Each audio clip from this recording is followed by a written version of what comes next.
Olá, meus caros alunos, sejam bem-vindos para mais uma aula de Introdução à Sociologia do nosso curso de Filosofia. E como combinado, hoje nós vamos falar, dessa próxima parte aí, que são os grupos sociais, O que a nossa aula de grupos sociais ela vai compreender, Então hoje nós vamos falar de categorias sociais, tá? Porque existem grupos sociais e quase grupos sociais, nós vamos explicar isso.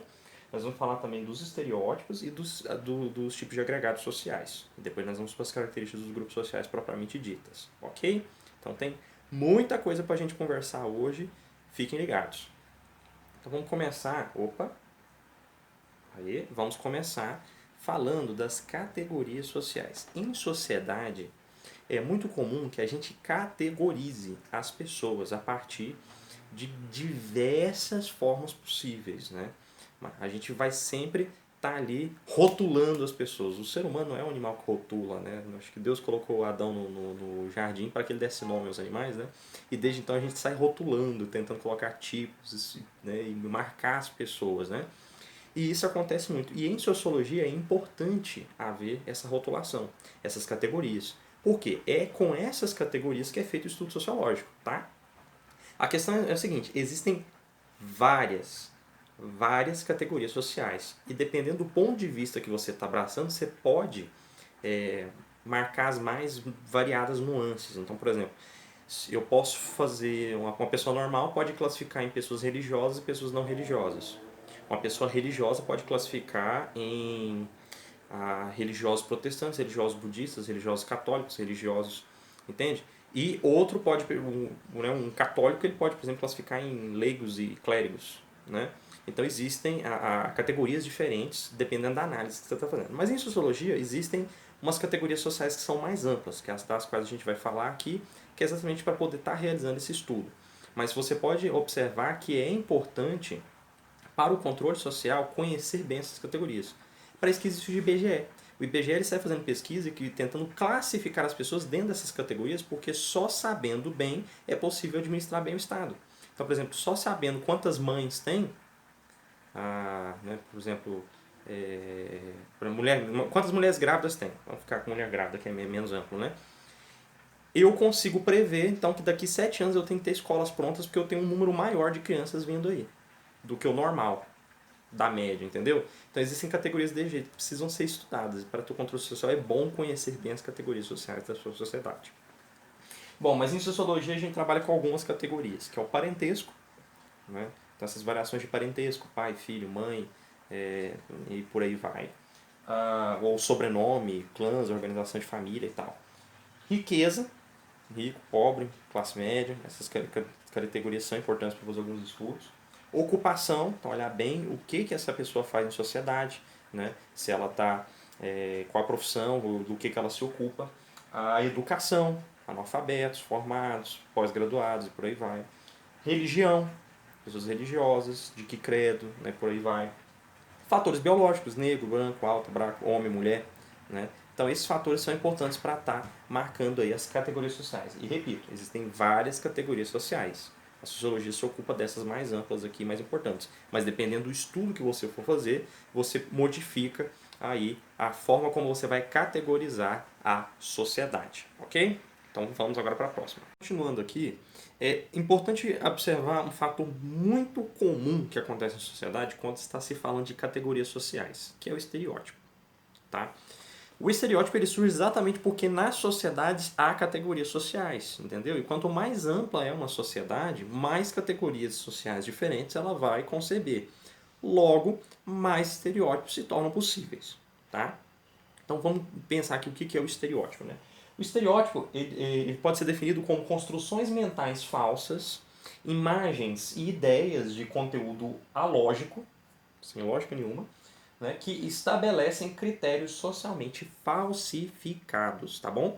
Então, essa é a ideia de estereótipo. E a gente pode resumir, por exemplo, nessa imagem que temos aqui ao lado, que é a do nosso caipira, Quem aqui de Goiás já esteve em outros estados sabe exatamente o estereótipo que se tem com o povo goiano, De que é um povo caipira, roceiro, matuto, Da roça, que não entende de nada, que fala de um determinado jeito, que se veste de um determinado jeito e tal. Bom, Os estereótipos eles se baseiam em características não comprovadas e demonstradas. Eu estou falando, ele é alógico. Ele se baseia em características que não têm comprovação científica. Estereótipo não é pensamento científico. Estereótipo não é, de forma alguma, objeto da sociologia. Só se for fazer o estudo da manifestação do estereótipo. Mas o estereótipo ele não é fundamento, né? Porque o estereótipo está relacionado naquela diferença que o Emile Durkheim fala, né, do senso comum para o pensamento sociológico. O estereótipo está interligado a esse senso comum, ok? Bom, aí a gente pode dizer também que o fato de um estereótipo salientar qualidades em vez de defeitos não significa que ele deixa de ser estereótipo. Tá? Então pode existir estereótipos bons, né? Por exemplo, a ideia de que todo médico é muito inteligente, né? Ou sei lá, a ideia de que bom, agora não me vem nada na cabeça, só vem as coisas ruins. A questão é a seguinte, é que a formação do estereótipo favorável ou desfavorável vai depender, né, da posição social e cultural dos indivíduos em grupos. Então, quanto mais status temos dos status da aula passada, quanto mais status aquele indivíduo, aquele grupo tem, o seu mais favorável vai ser o seu estereótipo, entende? Outra coisa importante de se dizer do estereótipo é que ele se desenvolve a partir de um processo de generalização e especificação. Então, como é que funciona? Se observa um caso de um indivíduo de uma determinada categoria e se generaliza. Se pega as características daquele indivíduo e se atribui para toda a categoria. Ok? E depois você vê o indivíduo daquela categoria, você faz uma especificação. Você pega toda aquela ideia. São dois processos distintos, tá? Generalização. Vou pegar um caso aqui. Você vê um judeu rico. Aí você generaliza. Todo judeu é rico. Entendeu? Aí você tem um amigo judeu e em algum momento ali ele se demonstra pão duro, ele se demonstra guardando dinheiro ou ele se demonstra até rico, né? Aí você vai fazer a especificação. Tá vendo? Todo judeu é rico. Então toda aquela construção lendária, imaginária que foi construída para aquela categoria social, você vai aplicar naquele indivíduo agora. Então, você pega um defeito ou uma qualidade de um indivíduo, joga ela para a nuvem, né, para toda a classe, e depois aplica aquilo para o indivíduo. Bom, o fato é que todas as culturas possuem estereótipos, sejam eles negativos ou positivos. Tá? Então, é um objeto de estudo aí recorrente, né? Mas o fato é que toda cultura tem os seus estereótipos. Bom, isso é porque a gente está falando da forma de categorias sociais, certo? Antes da gente falar dos grupos sociais, a gente falou das categorias sociais e do problema que ela pode gerar com o estereótipo, né? Existe uma outra forma de grupo que não configura um grupo social, tá? Que é a chamada agregação social, ou agregações sociais. A agregação social, ela não constitui um grupo propriamente dita, porque ela tem uma série de coisas que não permitem que ela seja um grupo. Na hora que a gente for ver o grupo, vai fazer sentido. Por isso, alguns sociólogos vão chamar as agregações sociais de quase grupo. Porque é um monte de gente junto misturado, mas não configura grupo. Então, é um quase grupo. É comum esse termo, de quase grupo, emendado por hífen, né? Então, o que são os agregados sociais? Os agregados sociais é quando os indivíduos, né, se agregam. Uma definição boa, aí, né? Vou repetindo o termo definido na definição, mas tenta entender agregado com a raiz morfológica da coisa, de agro, de campo, né? Exatamente nesse sentido. De agregário vem do sentido egrário, ou seja, no sentido de bando, rebanho. Né? A agregação é quando os indivíduos se reúnem, né, como um bando, um grupo, um gado, uma alcateia, entendeu? Naquele velho instinto animal de se reunir um grupo. É claro, é para o homem uma realidade muito mais elaborada. Afinal, o homem é mais elaborado, mas assim, porque o homem é um animal social por natureza, né? É o zoon politikon aristotélico, né? Então, os agregados sociais vão se configurar dessa forma. O homem apenas reunindo ali em grupo, né? Só que nós vamos ver que tem uma série de problemas, mas vamos primeiro ver as características e depois fazer a nossa crítica, né? Categorias, então, características dos agregados sociais. Né? Os agregados sociais geralmente são anônimos. Tá? O anonimato é a categoria. Por quê? Os indivíduos que estão reunidos naquele bando não se conhecem entre si. Outro, não organização, outra característica, não organização. Eles não têm uma estrutura possuindo hierarquias, posições, papéis, não tem. Outra, há um limitado contrato social. Né? As pessoas estão ali reunidas, elas não têm tanta concordância umas com as outras. Há um ponto específico que as une ali naquele momento, mas a coisa é bem tênue. Insignificante modificação no comportamento, tá? Em virtude dessa falta de contrato social, essa falta de distribuição de papéis, geralmente essa agrupação não tem poder de interferir no comportamento no padrão comportamental e no padrão de pensamento do constituinte do grupo. Vamos explicar isso aqui mais fácil. Quando você vai, por exemplo, participar do grupo da igreja, o grupo da igreja tende a alterar a sua forma de pensar, de vestir, vai te alterando, né? O grupo torcida de futebol, é claro, ali no momento você vai ter uma forma de agir, mas ele não altera a sua forma de pensar, de ser, de agir, porque há pouca interação, então ele não consegue dispor de tanto poder coercitivo em cima de você. É territorial, tá? O agregado social, ele sempre vai se dar dentro de um determinado espaço físico, apesar de que a cultura mass media expandiu isso, então, mas ainda assim se dá de forma física. Querendo ou não, você ainda consegue limitar dentro de um determinado espaço geográfico. E por fim é temporário, tá? Ele dura a certa mobilidade dos seus componentes. Como são componentes que não estão interligados, não estão organizados, tão logo eles se dispersem, o agregado se desfaz, tá? Bom, então vamos ver algumas questões, né, desses agregados. Por exemplo, os tipos de agregados sociais, tá? Existem basicamente 4 tipos: as manifestações públicas, os agregados residenciais, os agregados funcionais e a multidão, tá?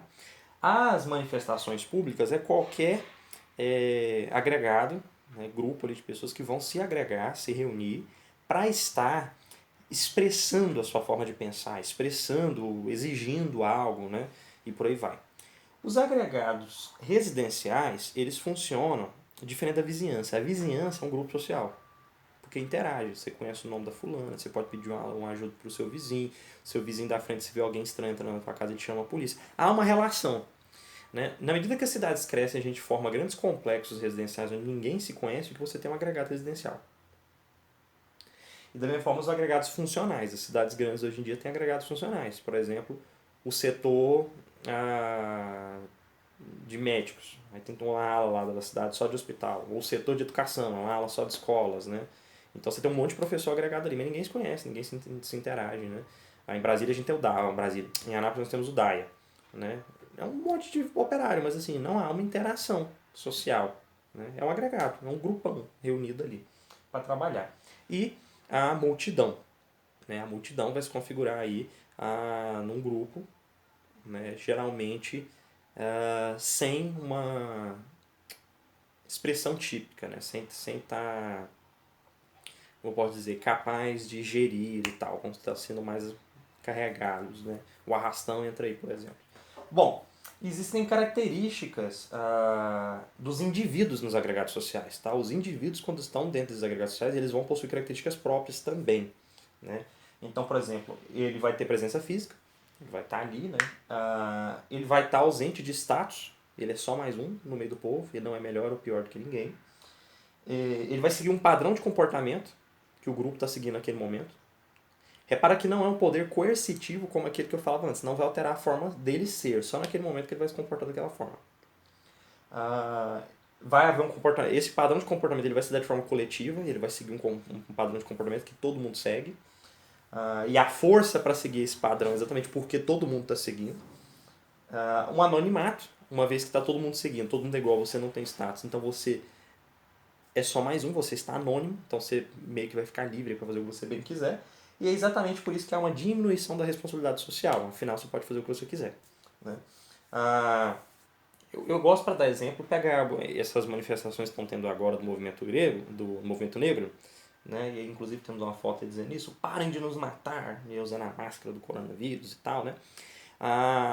O que a gente pode ver ao redor do mundo com essas manifestações são exatamente estes padrões aqui dos agregados sociais. Eles estão exigindo algo, aí a gente consegue ver que Eles têm presença física, eles estão em determinados lugares. A gente tinha falado das características anteriores, né? Ninguém se conhece, não é organização, não é status, todo mundo é só mais um ali no meio da massa. Há um padrão de comportamento, todo mundo vai gritar do mesmo jeito, correr da polícia do mesmo jeito, reagir agressivamente do mesmo jeito. São anônimos, você não sabe quem são os manifestantes, ainda mais agora de máscara. Mas no sentido de que é a multidão, os manifestantes, você não sabe quem fez. Né? E por isso há uma diminuição da responsabilidade social, a gente vê depredação, roubo, né? Destruições de patrimônio público, quebrar estátuas, pichar coisas, né? Exatamente porque estão protegidos aí no anonimato. Né?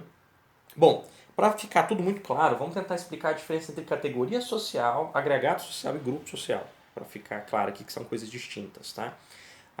Vamos pensar aqui que em Anápolis existe o diretório do PT, do Partido dos Trabalhadores, né? O diretório do PT, as pessoas que estão ali no diretório do PT, elas constituem um grupo social. O grupo da comissão diretora do Partido dos Trabalhadores em Anápolis.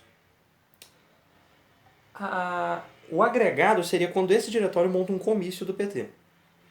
Para ir botar o Antônio Gomes de novo na prefeitura, né? Quando eles fazem isso aí, então o povo que vem assistir é um agregado. É uma multidão, né? Que vai ali assistir aquele comício e vai embora. E a categoria social seriam os petistas, os eleitores do PT. Sejam eles ali por toda a Anápolis, né? Então é meio que uma categoria social que você poderia estar relacionando, entendeu? Então são as formas aí da gente estar analisando esses conceitos. Espero que tenha ficado mais claro. Bom, quando vai se falar do agregamento... Gente, sumiu a palavra. Da agregação, dos agregados sociais, existem alguns conceitos que são importantes que alguns autores tentam explicar, que é a diferença entre multidão, público e massa. Alguns sociólogos se detêm a explicar as nuances aí, né? Bom, eu vou mostrar aqui as características de cada uma, multidão, público e massa, e a gente vai relacionando, tá? Não vou ficar me detendo em explicar a diferença entre elas antes de mostrá-las, né? Eu acho que não é interessante. Então vamos lá. A multidão, ela tem algumas características. Ela geralmente é desordenada, porque a gente tem mais um exemplo de multidão, né? Que é a multidão que fazendo aqueles protestos, exatamente quebrando a estátua de um mercador de escravos, isso é na Inglaterra, né? Dizendo que ele é um racista. Eu achei interessante que recentemente picharam uma estátua do Pedro Álvares Cabral, dizendo que colonização também é fascismo. Falei, parabéns pela anacronia, nem existia fascismo ainda e Pedro Álvares Cabral é fascista, coitado. Iconoclastia total, né? Vamos destruir todos os símbolos de construção do povo, porque está tudo errado, e vamos criar uma nova era. Vamos lá, voltando às características da multidão. A multidão geralmente é desordenada, não como na organização, tanto na sua estrutura, ela também não é uma organização do seu padrão. Então a polícia joga uma bomba e eles dispersam. É uma confusão, é um caos. Um empurra o outro, aquela bagunça. Ela é descontrolada, acabei de falar, né? Ela tem unidades uniformes. Né? Geralmente tem um padrão, a multidão. Então quando ela está reunida, a multidão dos anônimos, todo mundo usa aquela máscara, né? do Guy Fawkes. Ou quando é a multidão do movimento negro, então tem os cartazes específicos, o grito específico, o gesto específico, né? O pessoal que grita presente para protestar lá a morte da Marielle, então há unidades uniformes. Ela é anônima, os agregados sociais geralmente têm isso em comum, né? Ela tem emoções generalizadas. São emoções muito... tenta entender generalizado como geral, genérico. Né? Uma forminha mais barata, né? Lembra do remédio?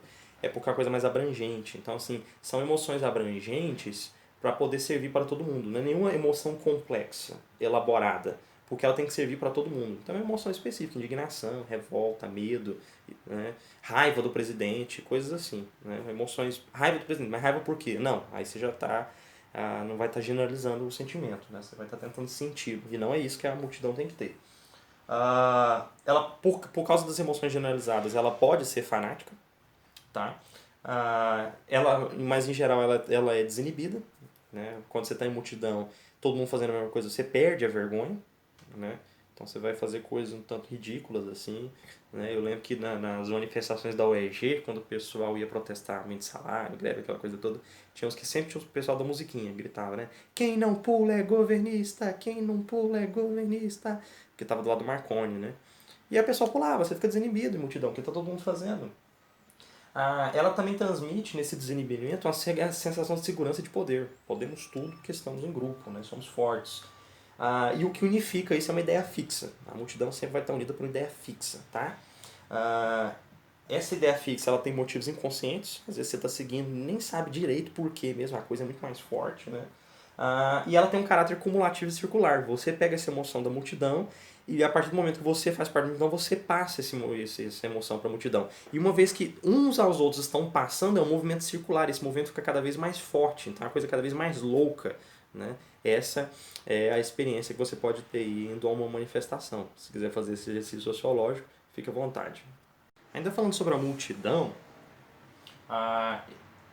existem alguns sociólogos que vão categorizar a multidão em tipos, né? Vão falar dos tipos de multidão. E quais seriam esses tipos de multidão, né?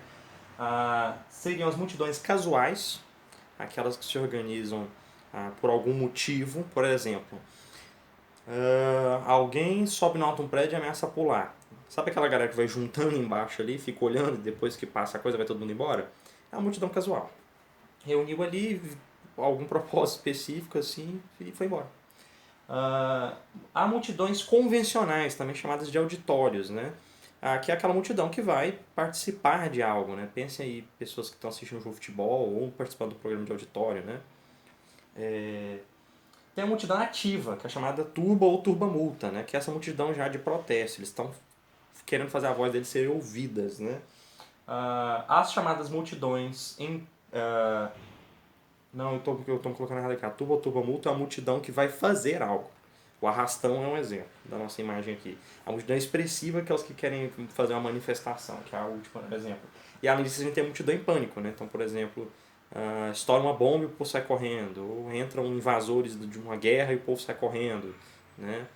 Essa seria uma multidão em pânico, né? Pessoas estão organizadas ali numa fuga, né? Mas ninguém está pensando direito no que está fazendo, o sentimento é só um, corre negada, né? Então esses seriam os nossos tipos de multidão, tá? Então vamos seguir aqui. Aí eu tinha falado daquela diferença que alguns sociólogos vão colocar entre massa, multidão e público, né? Vamos explicar o que é, que eu acho mais fácil do que dizer o que não é, aqui nesse caso, né? Bom, o que é o público? O público, ele é praticamente igual em número de pessoas que recebem e expressam opiniões. Ou seja, o público ele é um determinado grupo que está recebendo aquela opinião, né? Mas ele pode se expressar, ele dá um retorno àquilo, se ele concorda ou não, se ele quer tomar parte daquilo ou não. Há uma volta, entende? Aqui no caso da multidão, lembra que eu falava que o povo meio que toma conta e fica emocionado e tal? No público há meio que um diálogo, há uma racionalidade maior do que uma sentimentalidade maior, né? Então há um retorno, né? Eu coloquei aqui no caso, que na verdade nem sei se configura um público direito, assim. Eu gostei porque eu gostei do exemplo que as pessoas estão levantando a mão, então para mim configura público. Apesar de que auditório seria um tipo de multidão. Mas aqui nesse caso é uma palestra, então eles estão devolvendo, estão perguntando, estão acompanhando. Então para mim nesse caso que essa plateia aí seria um público, né? Diferente de uma plateia de programa de auditório, de show, de futebol e por aí vai. Bom, porque no futebol você não quer levantar a mão para fazer uma pergunta, né? E aqui não, você tem um momento de ser ouvido e tal. Então há essa relação, né? Bom, mas a gente pode pensar isso, por exemplo, como o público de um jornal, que vai poder se expressar, né? Então há essa possibilidade, é uma coisa mais racional. Bom, há uma organização da comunicação, a organização da comunicação pública, a forma como ela está estruturada, ela permite uma resposta imediata e efetiva a uma opinião publicamente expressa. Tá? Então é possível de imediato o povo reagir àquilo, né? E dizer se concorda ou não, né? A opinião ela é formada através da discussão, ela encontra possibilidades de se transformar em ação efetiva, mesmo contra o sistema da autoridade vigente se for necessário, né? Então, o pessoal, como está podendo se expressar, eles vão poder procurar soluções junto. Então, dá para ver que o público é um negócio muito mais racionalizado do que a multidão e muito mais do que a massa. E por fim, as instituições de autoridade não têm penetração no público, porque como é um espaço crítico, né, dialogal, você pode pensar também no comitê dos alunos conversando, né, ou reunião dos moradores e tal. Nesse sentido aí, há uma... como eu coloco, né? É, como há uma crítica, há uma questão ali de posicionamento à liberdade maior, mesmo as autoridades vigentes, elas não têm um poder de penetração tão forte, né? Então, a autoridade, mesmo a autoridade do governo não tem tanta vez aí no debate público. Né? E por isso que se fala de debate público e tal. Alguns sociólogos vão falar de opinião pública, né? Mas basicamente se manifestam essas categorias aqui, então não vou ficar enchendo a cabeça de vocês com isso, não. Mas a Lakatos dedica ali umas 2 páginas para falar disso, e como vocês estão fazendo as leituras do texto para as aulas, então eu acredito que vocês vão entender este ponto, ok? Aí, além da multidão e do público, a gente tem a massa. A massa ela é algo muito moderno, porque ela só é possível a partir dos meios de produção em massa. Tá? Os meios de comunicação em massa, ou o mass media, né? A mídia da massa. Né? Nós vamos ter mais inglês assim. O Papa Francisco usa muito mass media, eu adoro do jeito que ele usa. Mas vamos lá. O número de pessoas na massa, eu coloquei aqui o quadro dos operários, a Tarsila do Amaral, que eu acho que representa bem, que é um conceito abstrato. O número das pessoas que expressam opinião nas massas é incomparavelmente menor do que aquelas que recebem. Na massa você tem um grupo muito pequeno expressando opinião e um número muito grande recebendo aquela opinião e tendo que engolir aquela opinião. Né? E, na verdade, tendo que engolir não, engolindo mesmo. Aquela opinião sem processá-la, né? Porque não há um espaço dialogal igual há no público. Né?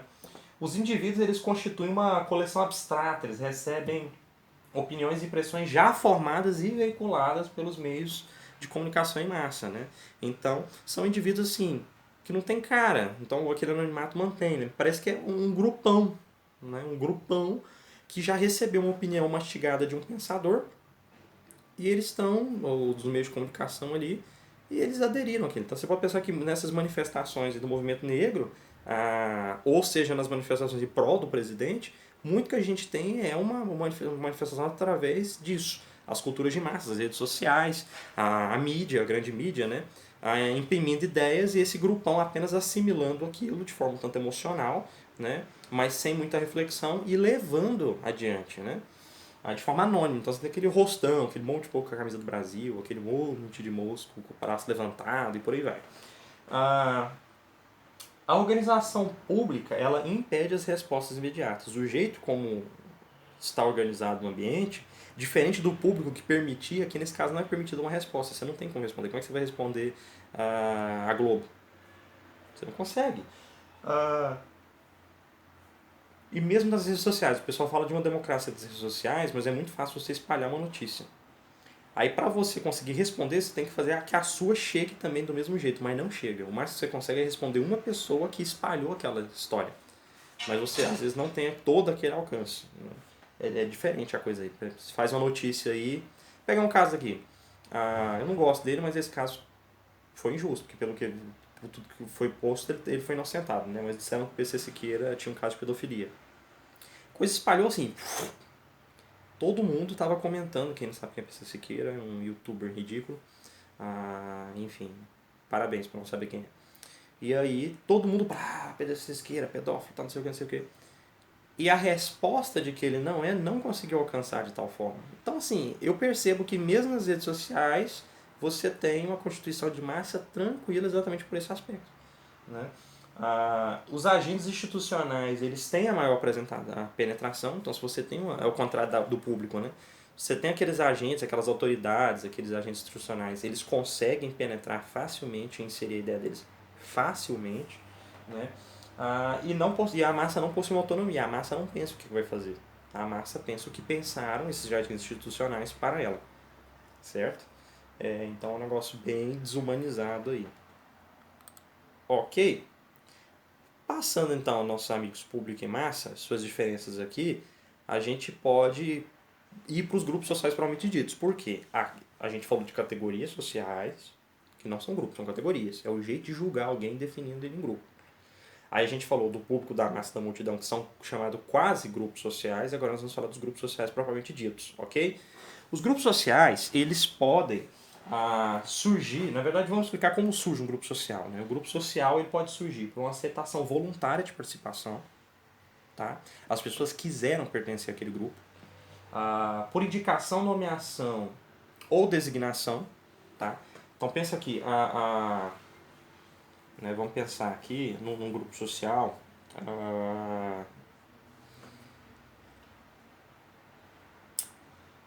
o corpo discente e docente de uma universidade, né? A universidade, um grupo social, né? Como eu faço parte dela? Bom, por uma aceitação voluntária de participação. Então você tem que passar ali numa prova que todo mundo passou para que os povos aceitem você naquele grupo, né? Ou dentro da igreja, o povo precisa aceitar você naquela comunidade, né? Se você não for bem aceito, você não vai fazer parte do grupo. Lá dentro há uma espécie de indicação, nomeação e designação. As pessoas são indicadas, nomeadas, designadas, é distribuído papel e status para elas, ok? Então, vindo da universidade, nomeia professores, se dão matérias, se distribuem cátedras, alunos são representantes, né? Há uma eleição, né? A eleição pode ser direta, todo mundo votando, ou indireta. Na Igreja Católica, por exemplo, nós temos eleição indireta, só os cardeais votam, né? Mas há eleição, é um grupo social, a Igreja Católica. Há uma qualificação do indivíduo em contrato, né? O indivíduo que quer entrar dentro do grupo, ele é qualificado, né? Ele é julgado. Há uma conscrição, isso aqui é sobretudo nos grupos militares, tá? Conscrição é sinônimo de alistamento. Você se apresenta para aquele serviço, né? E coerção. Os grupos sociais vão influenciar no pensamento seu, eles vão te coergir a agir de determinada forma, a pensar de determinada forma. Então, mamãe tá certa, os amigos com quem você anda dizem muito quem você é. Tá? As características dos grupos sociais, né? Que características a gente pode listar? Bom, eles têm uma identificação, seja no tipo de vestir, o jeito de vestir, o jeito de falar, o jeito, o símbolo e por aí vai, o nome que você pode dar a eles e tal. Eles têm uma estrutura social pré-estabelecida, uma hierarquia, papéis, status. Obviamente, ligado aí, né, a uma estrutura social, há papéis individuais, cada um tem uma função lá dentro, específica, ele tem que fazer a parte dele. Há relações recíprocas, eu faço a minha parte, mas é porque o outro está fazendo. O que ele faz toca a mim e o que eu faço toca a ele. Então há uma troca de relações recíprocas nesse sentido. Né? Não é como a máxima que todo mundo age junto, mas não há uma relação recíproca, que é a coisa muito mais forte. Né? Há normas comportamentais de como você deve agir, baseada nessa coerção. Então, se você não seguir o esqueminha, você vai ser expulso do grupo. Né? Isso vai inferir aqui na sua aceitação voluntária da participação. Na verdade, não, na qualificação sua, que aqui você quis participar, que eles quiseram que você participasse. As duas coisas têm que acontecer, né? E o não cumprimento das normas leva a isso. Bom, há interesses e valores comuns, a gente pode listar isso também, né? Os grupos geralmente têm valores comuns, têm interesses comuns, né? O que a gente pode ditar também no segundo ponto aqui, que tem uma finalidade social. Todo grupo social tem um porquê de ser, ele tem uma finalidade. As pessoas estão juntas naquele grupo porque elas querem alguma coisa. Nem que seja, por exemplo, uma cidade, que é um grupo social, né? Bom, a cidade o pessoal já não se conhece tanto, já é tanto anônimo, né? Mas vamos pegar uma pequena cidade, uma aldeia. A sobrevivência é uma finalidade comum ali, então há uma relação mútua ali dentro pela sobrevivência, entende? É um conceito mais amplo, mas é uma finalidade. E por fim, a permanência. Os grupos sociais eles têm uma determinada permanência, tá? Enquanto aquela finalidade não for alcançada, eles se mantêm. Eles não se desfazem igual a nossa multidão que via o carinha que gritava, eu vou pular, né? E, enfim. Bom, classificação. Como classificar os grupos e os quase grupos? Né? Como classificar esses diferentes grupos aqui para explicá-los, né? Bom, existem três formas básicas que você pode utilizar para categorizar ali, que é quanto à origem, aí você só diz se é espontânea ou se ela é contratual ou voluntária. Né? Se for espontânea, que todo mundo começou a correr porque a bomba explodiu. Né? Que espontâneo. Tem algo mais espontâneo que correr de uma explosão? Né?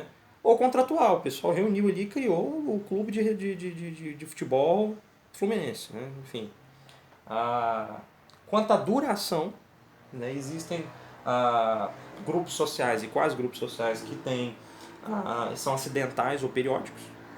então dura um pouquinho, e grupos que são permanentes ou contínuos, vão durar um pouco mais. Você também pode classificar quanto à estrutura, dizer se são difusos ou organizados, se há um conjunto de leis, regras ou é tudo bagunçado. Né? Então aqui você já consegue sentir mais ou menos o que é quase grupo. Né? Dá para criar uma espécie de espectro. O que está mais próximo do quase grupo e o que está mais próximo do grupo. Quanto mais organização, quanto mais permanência, quanto mais possibilidade de ser voluntário, mais próximo do grupo está. Quanto mais o contrário disso, mais próximo do quase grupo está. Entende? Entretanto, existem várias classificações que vários autores fazem. Tem muitas, muitas, muitas mesmo. A Lacates tentou trazer algumas para a gente, tá? Ela tentou.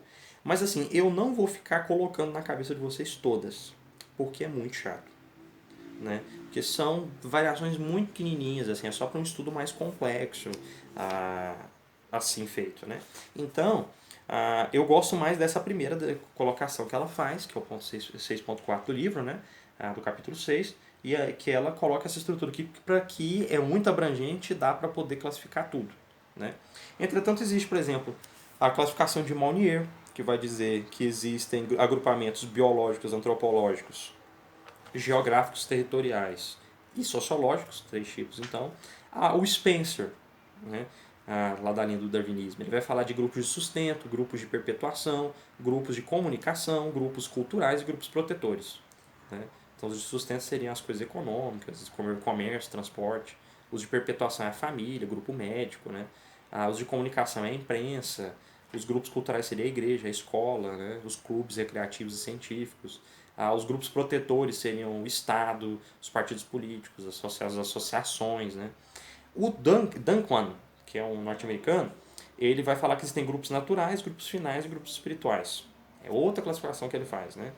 O McIver, junto com o Page, eles vão falar de tipos de agrupamento. Eles vão olhar as categorias e vão criar critérios adicionais. O deles é tão complexo que é preciso fazer uma tabela para entender, né? Porque eles queriam um negócio bem abrangente.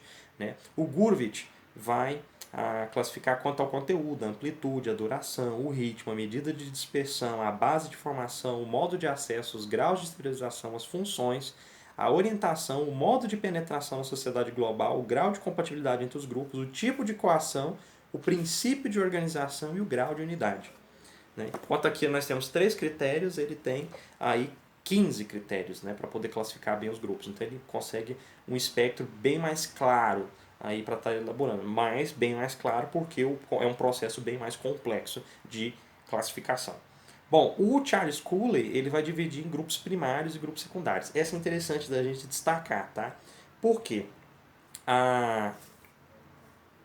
Ele coloca assim: entendemos por grupos primários aqueles característicos por uma íntima cooperação e associação face a face.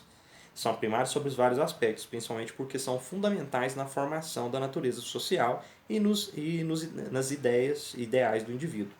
Né? Ou seja, ele vai classificar exatamente quanto o contato dos indivíduos. Né? Então, lembra aquela coisa do público, eu falava do direito de resposta, o contato, aquela coisa toda, o Cooley enxerga de uma forma mais simples, é primário e secundário. Se os indivíduos conseguem olhar face a face, um ouvir o outro, estabelecer relações ali dessa forma, primária, então é um agrupamento primário. Secundário, se vai ter que ser intermediário, essa coisa aí já não é possível esse toque. Né? Bom, o Kingsley Davis, né, ele vai falar, ele vai analisar, né, quanto às condições físicas. Então ele vai analisar 3 critérios, que é proximidade, exiguidade, que é relacionada ao padrão de sensação, tá, aos sentidos, e a duração da relação. Ele pega esses aspectos, ele é bem científico nesse ponto, né, e aí ele analisa os grupos a partir desse aspecto. Né. Ainda é interessante porque assim, o Kingsley ele vai, na verdade, desenvolver essa definição a partir da anterior que eu falei do Cooley. Ou seja, ele vai desenvolver o pensamento do Cooley, né? Ele insere essa observação física dele aí, né? E com isso ele vai fazer algumas observações. Afinal, primário e secundário são conceitos físicos, né? E aí ele vai analisar dessa forma. Para ele, as relações primárias, elas têm identidade dos fins, né? A relação é um fim em si mesma.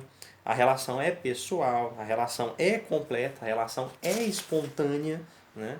E no caso das secundárias, o contrário disso, ok? E aí esses seriam assim, os autores que a Lakatos cita, mas existem vários e vários outros. Não se parou de estudar esses aspectos. Eu acredito que hoje, na era da internet, inclusive, um pouco disso está desatualizado. Né? Porque na cultura de massa, a partir das redes sociais, né? E hoje em dia, com essa questão do fake news em voga, né? Você ainda tem que somar a isso essa questão, né, da disseminação das fake news, os agrupamentos, os bots, né? A coisa está muito mais complexa. Então dá um trabalho aí bacana, caso alguém estiver pensando em monografia e tal sobre o aspecto. Tem muita coisa que pode ser utilizada como bibliografia, né? Então dá um trabalho aí bem bacana e bem atual, certo? Então, esses seriam aí os nossos agrupamentos sociais, nas nossas mais variadas formas aí, e eu espero que vocês tenham gostado. É um assunto um tanto simples, né? Só para a gente ir seguindo aí a semana. E na próxima aula nós vamos falar de cultura e sociedade, que é o capítulo 7 da Lakatos, que eu recomendo a leitura antes ou depois da aula, não sei como você está fazendo, né? Se eu assiste a aula para conseguir ler, ou se você já lê para se preparar para a aula, para acompanhar aqui. Siga seu método aí, que for melhor para você, mas é bom estar lendo, né? E a próxima aula vai ser referente ao capítulo 7, Cultura e Sociedade. Ok? Bom, muito obrigado por ter ficado até aqui e a gente vai conversando essa semana. Um grande abraço e tchau, tchau.